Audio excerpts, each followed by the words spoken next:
Okay, I'm going to start with a feature here on YouTube called auto dubbing. I'm going to get to that in a minute. Now, I've had two responses. One of them comment on one of my videos was in the Cyrillic language. I'm guessing it's Russian. Anyway, YouTube had this auto translator feature. Now, somebody had never seen somebody hook a laptop to use the HDMI output and hook it to a TV. Yeah, I do that all the time just so I can watch these videos and on my big screen TV. Now, there's some of them I'll listen to on my phone. I'm going to get to that in a minute. A lot of times, when I can't sleep, I'll turn on like Y-Files or Haley Reese or Avery After Dark. They're different interesting stories that, I can listen to and go to sleep. And I'm sure a lot of people do that. A lot of people that can't sleep will just turn something here on YouTube.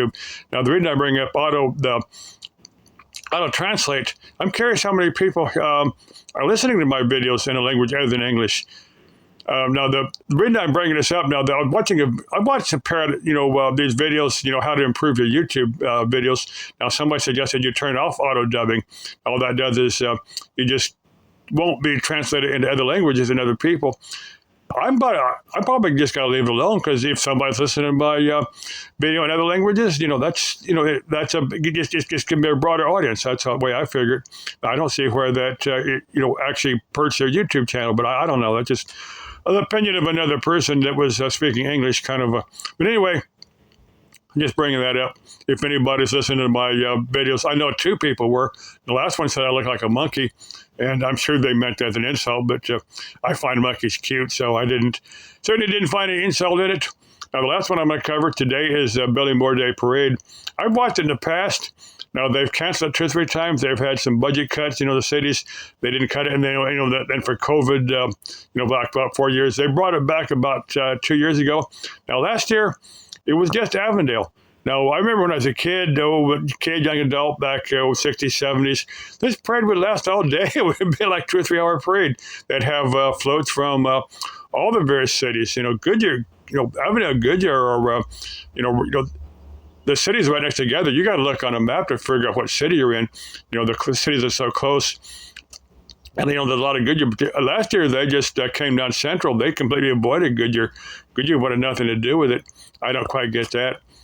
Like I said, the last year's parade was only about an hour. This year, I'll probably just go do it. I've got a job I got to do, and I'll probably go do it and avoid the parade because I don't see it. If it's just an hour-long parade, it's just Avondale stuff. I don't see, attending it. Now, the other cities like Tolleson, Buckeye, Sun City has what's it called, Silver Slippers. There's cheerleaders, but they all look over 50 years old. You got to be at least 55 to live in the city of Sun City. If anybody didn't know that, to live in the city, in Sun City, you got to be, one member of the family has to be at least 55 or older. That's just the rule for Sun City. It's more a retirement area. And another fun fact, that Sun City is not a city. It's just part of the county. There's no mayor, police chief, like that. It's just part of the county. It isn't a real city. It's just, it's an area of, houses and stuff. It was set up, Del Webb is the guy that started, but I think a couple of other, major builders have got in there and built since then. Or I may be wrong on that. Let's see where else. The Billy Moore Day Parade. Now, Billy Moore, he had a homestead here back in the mid-1800s. They kind of honor him. Now, there's some debate on exactly who he was. Now, there's some outlaw gangs. There's some stories that he may have, when he was a boy, he may have done the farrier. He may have done horseshoeing, maybe blacksmithing for this outlaw gang. There's some debate on that, if that's what his role is. Not. Later he had a farm here. It had, pretty good sized farm. A lot of the city of Avondale was part of his.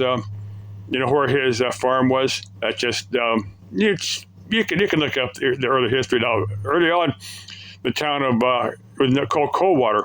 Well, Coldwater means Alafria means Coldwater. That's what it means in Spanish. I think I covered everything. So I probably won't attend the parade because I don't think it would be really worth my effort. Now, I do have a video from last year. If I go do that job and get back early, I may be able to catch it. I don't know. I'm going to see how the day goes. Okay. Love y'all. Bye-bye.